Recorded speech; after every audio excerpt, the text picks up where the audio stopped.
আসসালামু আলাইকুম সুপ্রিয় দর্শক, চলে আসলাম এই মুহূর্তে পাওয়া সবচেয়ে গুরুত্বপূর্ণ আবহাওয়ার নতুন আপডেট নিয়ে। আজ থেকে আবারও শুরু হতে যাচ্ছে বজ্রসহ ঝড় বৃষ্টি। আর কিছুক্ষণের মধ্যে বাংলাদেশ ও দক্ষিণবঙ্গের বেশ কয়েকটি জেলায় শিলাবৃষ্টি ও ভারী বৃষ্টিপাতের সতর্কতা জারি করেছে বাংলাদেশ ও ভারতীয় আবহাওয়া দপ্তর তরফ থেকে। আজ 20 ফেব্রুয়ারি বৃহস্পতিবার এবং আগামীকাল 21 ফেব্রুয়ারি শুক্রবার কেমন থাকতে পারে আগামী 24 থেকে 48 ঘন্টা আবহাওয়া। বাংলাদেশ থেকে শুরু করে ভারতের পশ্চিমবঙ্গ, আসাম, মেঘালয় এবং উত্তর থেকে ত্রিপুরা রাজ্যে আগামী 24 থেকে 48 ঘন্টার মধ্যে বঙ্গোপসাগরে তৈরি হওয়া বিপরীত ঘূর্ণাবর্ত এবং ঘূর্ণাবর্তের কারণে দেশের দক্ষিণাঞ্চল এবং দক্ষিণবঙ্গের বেশ কয়েকটি জেলাতে বিক্ষিপ্ত আকারে বৃষ্টিপাত ও কালবৈশাখী ঝড় ও কোথাও কোথাও শিলাবৃষ্টির সতর্কতা রয়েছে। তো এই কালবৈশাখী ঝড় ও শিলাবৃষ্টি কোন কোন জেলাগুলোতে হতে পারে এই বিষয়ে বিস্তারিত জানতে হলে আমাদের ভিডিওটি সম্পূর্ণ দেখতে থাকুন। আর আপনি কোন জেলা থেকে এই আবহাওয়ার খবরটি দেখছেন, আপনার জেলার নামটি আমাদের কমেন্ট বক্সে জানিয়ে দিবেন। আর সবার আগে সবার প্রথম সঠিক খবর জানতে আমাদের চ্যানেলটিকে সাবস্ক্রাইব করে রাখুন। এবার জেনে নেওয়া যাক এক নজরে। বন্ধুরা, এই পর্যায়ে আমরা সরাসরি উপগ্রহ চিত্রে চলে আসলাম। তো এই মুহূর্তে আমরা দেখতে পাচ্ছি যে দেশের 8 বিভাগে 64 জেলার আবহাওয়া পরিস্থিতি স্বাভাবিক থাকলেও রাজশাহী বিভাগের 2-1 স্থানের আকাশ কিছুটা মেঘলা থেকে মেঘলা হয়ে আসতে শুরু করেছে। এর কারণ হলো বঙ্গোপসাগরে বিপরীত ঘূর্ণাবর্ত আর পশ্চিমী ঝঞ্ঝা এর দাপটে কিন্তু বিক্ষিপ্ত আকারে মেঘ ও কোথাও কোথাও শিলাবৃষ্টি ও ঝড়ো হওয়া সহ কালবৈশাখী ঝড়ও বয়ে যাচ্ছে। তো আমরা দেখতে পাচ্ছি যে আজও এর কোনো ব্যতিক্রম নেই। আজ কিন্তু দেখতে পাচ্ছি দক্ষিণবঙ্গের উত্তরের যে জেলাগুলো রয়েছে, যেমন দুর্গাপুর, বানকরলিয়া, পুরুলিয়া, তারপর বর্ধমান, কাটোয়া, সিউড়ি, নালিহাটি, মুর্শিদাবাদ, কৃষ্ণনগর এই অঞ্চলগুলোতে বিক্ষিপ্ত আকারে বৃষ্টিপাত ও তীব্র কালবৈশাখী ঝড় বা যেটাকে বলা হয় বজ্রপাত এই অঞ্চলগুলোতে তৈরি হতে শুরু করেছে। একই সঙ্গে কোথাও কোথাও শিলাবৃষ্টির আশঙ্কা রয়েছে, যেটা আলিপুর আবহাওয়া দপ্তর সতর্কবার্তায় বলা হয়েছে। আজ কিন্তু দক্ষিণবঙ্গ জুড়েই কিন্তু বিক্ষিপ্ত আকারে বৃষ্টিপাত ও ঝড়ো হওয়া ও কোথাও কোথাও শিলাবৃষ্টির আশঙ্কা কথা জানিয়েছে আলিপুর আবহাওয়া দপ্তর তরফ থেকে। তবে এই যে মেঘগুলো সেগুলো কিন্তু বাংলাদেশের বর্ডার পার হয়ে সেগুলো তো বাংলাদেশে প্রবেশ করতে চলেছে, যেমন সাতক্ষীরা, যশোর, শাইলকোপা, মেহেরপুর, তারপর খুলনা, লোহাগাড়া, তারপর হচ্ছে শ্যামনগর এই অঞ্চলগুলোতে আর 2 থেকে 3 ঘন্টার মধ্যে বিক্ষিপ্ত আকারে বৃষ্টিপাত ও বজ্রসহ ঝড় বৃষ্টি হতে চলেছে। তাই আপনারা যারা রোদের কাজগুলো করতেছেন সেগুলো নিরাপদভাবে করুন। উত্তর পশ্চিম আকাশে কালো মেঘের সঞ্চারণ দেখলে আপনারা নিরাপদ স্থানে আপনাদের যে যাবতীয় কাজগুলো রয়েছে সেগুলো নিরাপদ স্থানে সরিয়ে ফেলবেন। আর এদিকে আছে রাজশাহী, সিংড়া, পাবনা, তারপর হচ্ছে ফরিদপুর, মাদারীপুরে বেশ কয়েকটি জেলাতে বিক্ষিপ্ত আকারে বৃষ্টিপাতের সম্ভাবনা রয়েছে, যেটা আজ দুপুর বা বিকেলের মধ্যে হতে চলেছে। আমরা দেখতে পাচ্ছি দক্ষিণবঙ্গ জুড়ে কিন্তু বিক্ষিপ্ত আকারে কালবৈশাখী ঝড় ও শিলাবৃষ্টি হতে শুরু করেছে এই মুহূর্তে। দুর্গাপুর, বর্ধমান, শান্তিপুর, তারপর আরামবাগ এই অঞ্চলগুলোতে তীব্র কালো মেঘে ছেয়ে গেছে আকাশ, সেই সাথে শুরু হয়ে গেছে দমকা ও ঝড়ো হওয়া, আবার কোথাও কোথাও কিন্তু শিলাবৃষ্টিও হতে চলেছে এই অঞ্চলগুলোতে। পরবর্তীতে চন্দননগর, কলকাতা, কোলাঘাট, তারপর খড়গপুর, তারপর হচ্ছে পূর্ব পশ্চিম মেদিনীপুর, উত্তর দক্ষিণ 24 পরগনা, হাবড়া, তারপর এই অঞ্চলগুলোতে আর 2 থেকে 3 ঘন্টার মধ্যে বিক্ষিপ্ত আকারে বৃষ্টিপাত ও বজ্র সহ ঝড় বৃষ্টি হতে চলেছে। তাই দক্ষিণবঙ্গে অর্থাৎ কলকাতা সংলগ্ন যারা রয়েছেন তারা অবশ্যই নিরাপদভাবে আপনাদের যে রোদের কাজগুলো রয়েছে সেগুলো নিরাপদ স্থানে সরিয়ে ফেলুন। আর এখানে আমরা দেখতে পাচ্ছি যে এই মুহূর্তে রংপুর বিভাগের আকাশ কিন্তু বেশ পরিষ্কার রয়েছে, রোদ ঝলমলের আকাশ রয়েছে। পঞ্চগড়, ঠাকুরগাঁও, দিনাজপুর, গাইবান্ধা, কুড়িগ্রাম, তারপর হচ্ছে চিলমারি, পীরগঞ্জ, লালমনিরহাট, জলঢাকা, সৈয়দপুর এই অঞ্চলের আকাশ কিন্তু বেশ পরিষ্কার রয়েছে, অর্থাৎ এই অঞ্চলে তেমন বৃষ্টিপাতের সম্ভাবনা নেই আজ। তবে ময়মনসিংহ বিভাগের 2-1 স্থানে আজ দুপুর বা বিকেলের দিকে খুব সামান্য বৃষ্টিপাতের সম্ভাবনা রয়েছে। সেই জেলাগুলো হলো তিরিশাল, ভালুকা, নেত্রকোনা, তারপর হচ্ছে জামালপুরে 2-1 স্থানে খুব সামান্য বৃষ্টিপাতের সম্ভাবনা রয়েছে। তবে আজ মূলত ঢাকা, খুলনা, বরিশাল বিভাগের 2-1 স্থানে ছড়িয়ে ছিটে বিক্ষিপ্ত আকারে বৃষ্টিপাতের সম্ভাবনা রয়েছে। সেটা আপনাদেরকে ইউরোপিয়ান যে মেঘের বার্তা রয়েছে সেখান থেকে দেখানোর চেষ্টা করব।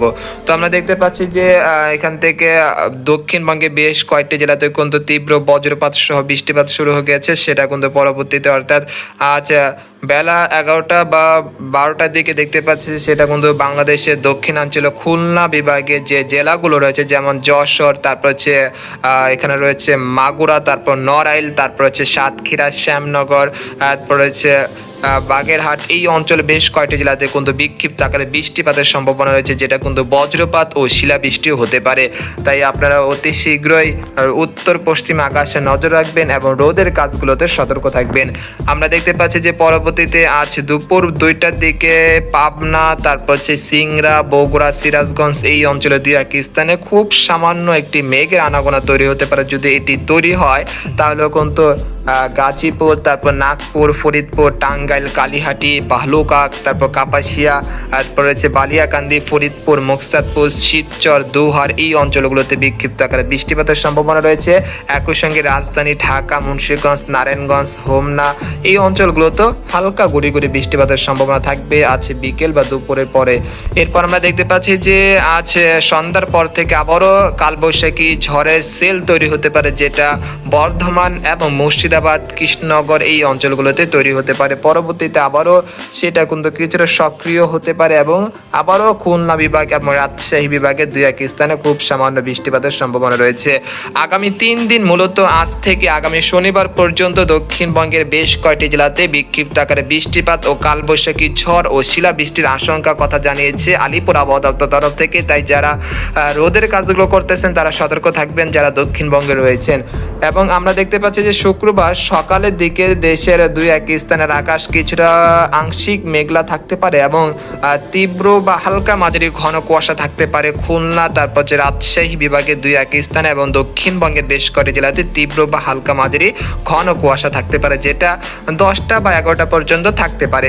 পরবর্তীতে সময় আমরা দেখতে পাচ্ছি বিকেল বা সন্ধ্যার দিকে দেশের আবহাওয়া পরিস্থিতি তেমন খারাপের দিকে নেই। তবে আমরা এখানে দেখতে পাচ্ছি যে সুনামগঞ্জ, নেত্রকোনা এই অঞ্চলের দুই এক স্থানে খুব সামান্য বৃষ্টিপাতের একটা সম্ভাবনা থাকছে শুক্রবার সন্ধ্যার পর থেকে।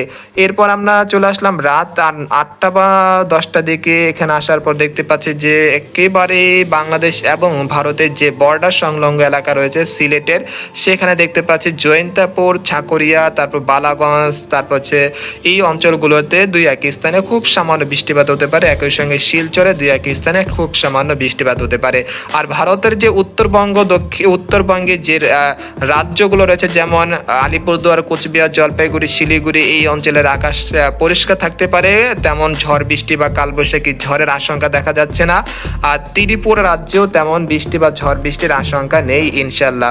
এরপর আমরা দেখতে পাচ্ছি যে 22শে জানুয়ারি, 22শে ফেব্রুয়ারি এখানে দেখতে পাচ্ছি সকালের দিকে তেমন মেঘলা আকাশ ও ভারী বৃষ্টিপাতের কোনো সম্ভাবনা দেখা যাচ্ছে না। তবে দক্ষিণবঙ্গে 22শে ফেব্রুয়ারি বিকেল নাগাদ আবারও কিছুটা বজ্রসহ ঝড় বৃষ্টির একটা সম্ভাবনা দেখা যাচ্ছে খড়গপুর, তারপর কলাঘাট, বানকুরলিয়া, পুরুলিয়া, বর্ধমান, আরামবাগ এই অঞ্চলগুলোতে 22শে ফেব্রুয়ারি বিকেল বা দুপুর দিকে আবারও কিছুটা কালবৈশাখী ঝড়ের সম্ভাবনা রয়েছে, যেটা শক্তিশালী ঝড় বৃষ্টি হতে পারে। এর ফলে এসব অঞ্চলে তীব্র শিলাবৃষ্টি ও কালবৈশাখী ঝড় বয়ে যেতে পারে। এতে করে আমের যে মুকুল এবং ফসল যেগুলো রয়েছে সেগুলো কিন্তু ক্ষতিগ্রস্ত হওয়ার একটা আশঙ্কা থাকছে। এরপর আমরা দেখতে পাচ্ছি যে এই ঝড় রাত 11টা পর্যন্ত এরকম চলমান থাকতে পারে। তারপর রাত 2টার পরে আমরা দেখতে পাচ্ছি যে বাংলাদেশের রাজশাহী এবং ভারতের যে বর্ডার রয়েছে সেই সংলগ্ন এলাকায় আবারও কিছুটা বজ্রবাহী মেঘ তৈরি হতে পারে, যেটা মালদহ জেলায় তৈরি হতে পারে। এটা পরবর্তীতে রাজশাহী বিভাগের চাঁপাইনবাবগঞ্জ, তারপর হচ্ছে পেতনিখোলা, আক্কেলপুর, মহাদেবপুর, তারপর মহানপুর এই অঞ্চলগুলোতে আক্রান্ত হতে পারে। অর্থাৎ আগামী রবিবার থেকে রাজশাহী বিভাগের বেশ কয়েকটি জেলাতে ঝড় বৃষ্টির আশঙ্কা রয়েছে। একই সঙ্গে বাংলাদেশের খুলনা, তারপর ঢাকা, ময়মনসিংহ, তারপর রয়েছে বরিশাল, সিলেট বিভাগের বেশ কয়েকটি জেলাতে হালকা মাঝারি বৃষ্টিপাত, আবার ঘন্টায় 40 থেকে 50 কিলোমিটার বেগে দমকা ও ঝড়ো হাওয়া বয়ে যেতে পারে। সেই সাথে কোথাও কোথাও বিক্ষিপ্ত আকারে শিলাবৃষ্টির আশঙ্কা রয়েছে। অর্থাৎ আগামী 23শে ফেব্রুয়ারি দেশ জুড়ে কিন্তু বিক্ষিপ্ত আকারে বৃষ্টিপাতের একটা সম্ভাবনা থাকছে। তাই এই যে মূল যে বৃষ্টিপাত যেটা পশ্চিমী ঝঞ্ঝার কারণে হচ্ছে সেটা কিন্তু আগামী 23 তারিখ পর্যন্ত চলমান থাকতে পারে। তারপর 24 তারিখ থেকে আবহাওয়া পরিস্থিতি স্বাভাবিক হতে শুরু করবে। তারপর এরকম আবহাওয়া পরিস্থিতি বা শুকনো আবহাওয়া যেটা বলা হয় সেটা কিন্তু আগামী 1 মার্চ পর্যন্ত থাকতে পারে। আগামী 1 মার্চ পর্যন্ত অর্থাৎ 24শে ফেব্রুয়ারি থেকে 1 মার্চ পর্যন্ত দেশের আবহাওয়া পরিস্থিতি স্বাভাবিক থাকতে পারে। কোথাও তেমন বৃষ্টিপাত ও ভারী বৃষ্টিপাতের কোনো সম্ভাবনা থাকবে না ইনশাল্লাহ। তো এই ছিল খবর। তো আজকের মতো এখানে বিদায় নিলাম। সবাই ভালো থাকবেন, সুস্থ থাকবেন। আল্লাহ হাফেজ।